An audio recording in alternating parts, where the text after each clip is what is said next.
ಹೊಟ್ಟೆಯನ್ನ ತಂಪಾಗಿಡುವಂತಹ, ನಾಲಿಗೆಯ ರುಚಿ ಡಬಲ್ ಮಾಡುವಂತಹ ಚಟ್ನಿ ರೆಸಿಪಿ.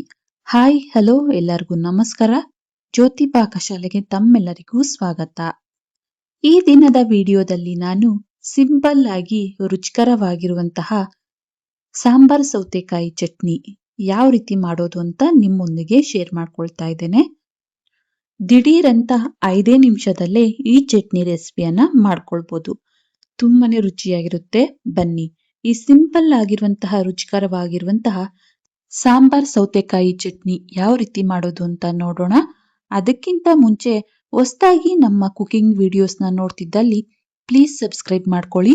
ಈ ರೆಸಿಪಿ ಇಷ್ಟ ಆದಲ್ಲಿ ಒಂದು ಲೈಕ್ ಮಾಡಿ. ಈ ಸೌತೆಕಾಯಿ ಚಟ್ನಿ ಯಾವ ರೀತಿ ಮಾಡೋದು ಅಂತ ನೋಡೋಣ ಬನ್ನಿ.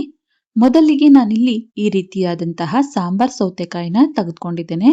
ನಾನಿಲ್ಲಿ 1/4 ಭಾಗದಷ್ಟು ಮಾತ್ರ ಸೌತೆಕಾಯಿನ ಬಳಸ್ತಾ ಇದ್ದೇನೆ. ಸಿಪ್ಪೆನ ತೆಗೆದು ಸಣ್ಣದಾಗಿ ಕಟ್ ಮಾಡಿ ತಗೋಬರ್ತೇನೆ ಈ ಸೌತೆಕಾಯಿನ.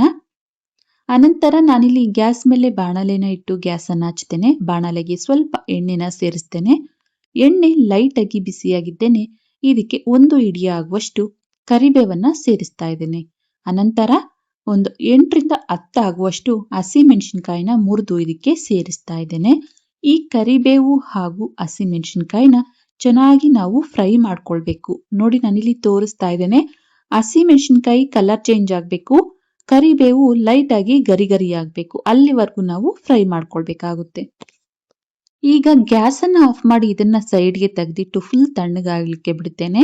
ಈ ತಣ್ಣಗಾಗಿರುವಂತಹ ಹಸಿಮೆಣಸಿನಕಾಯಿ ಕರಿಬೇವನ್ನ ಮಿಕ್ಸಿ ಜಾರಿಗೆ ಸೇರಿಸ್ತೇನೆ. ಇದಕ್ಕೆ ಒಂದು ಅರ್ಧ ಟೀ ಸ್ಪೂನ್ ಆಗುವಷ್ಟು ಜೀರಿಗೆ, ರುಚಿಗೆ ತಕ್ಕಷ್ಟು ಉಪ್ಪನ್ನ ಸೇರಿಸ್ತಾ ಇದ್ದೇನೆ. ನಾನಿಲ್ಲಿ ಕಲ್ಲುಪ್ಪನ್ನ ಸೇರಿಸ್ತಾ ಇದ್ದೇನೆ.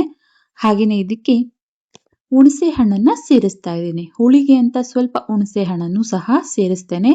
ಹಾಗೇನೆ ಒಂದು 10 ರಿಂದ 12 ಎಸಲಾಗುವಷ್ಟು ಬೆಳ್ಳುಳ್ಳಿನೂ ಸಹ ಸೇರಿಸಿ ಮೊದಲಿಗೆ ಇದನ್ನ ತರಿತರಿಯಾಗಿ ರುಬ್ಕೊಂಡ್ಬರ್ತೇನೆ. ನೀರನ್ನ ಹಾಕೋ ಅವಶ್ಯಕತೆ ಇಲ್ಲ. ಹಾಗೇನೆ ಇದನ್ನ ತರಿತರಿಯಾಗಿ ರುಬ್ಕೊಳ್ಬೇಕಾಗುತ್ತೆ. ನೋಡಿ ಅದಕ್ಕೆ ತರಿತರಿಯಾಗಿ ರುಬ್ಬಿದ್ದೇನೆ.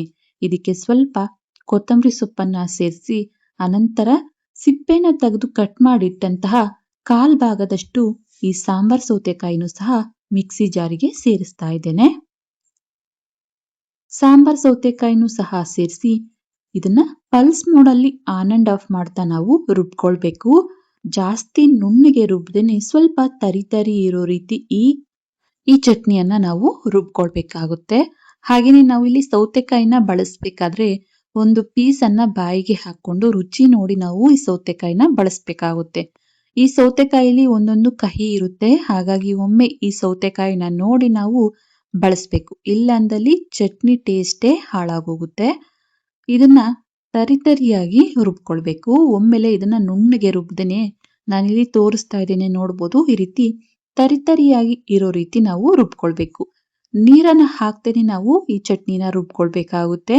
ಸೌತೆಕಾಯಿಯಲ್ಲಿ ಇರುವಂತಹ ನೀರಿನಂಶನೇ ಸಾಕಾಗುತ್ತೆ. ಈಗ ಈ ಚಟ್ನಿನ ಒಂದು ಬಟ್ಲಿಗೆ ಸರ್ವ್ ಮಾಡ್ತೇನೆ.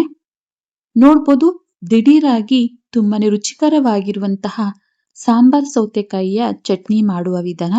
ಈ ಚಟ್ನಿಗೆ ಒಗ್ಗರಣೆ ಅವಶ್ಯಕತೆ ಇಲ್ಲ. ಹಾಗೆ ಬೇಕಾದ್ರೂ ಈ ಚಟ್ನಿನ ಸರ್ವ್ ಮಾಡ್ಬೋದು.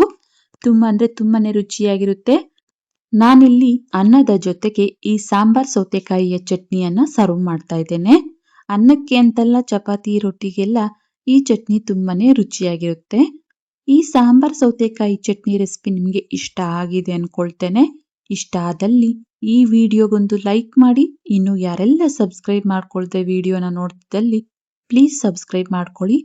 ಈ ರೆಸಿಪಿ ಹೇಗನಿಸ್ತು ಅಂತ ಕಮೆಂಟ್ ಮಾಡಿ. ಹಾಗೆ ಈ ರೆಸಿಪಿ ಇಷ್ಟ ಆದಲ್ಲಿ ನಿಮ್ಮ ಫ್ರೆಂಡ್ಸ್ ಅಂಡ್ ಫ್ಯಾಮಿಲಿ ಮೆಂಬರ್ಸ್ಗೆ ಈ ವಿಡಿಯೋನ ಶೇರ್ ಮಾಡಿ. ಧನ್ಯವಾದಗಳು.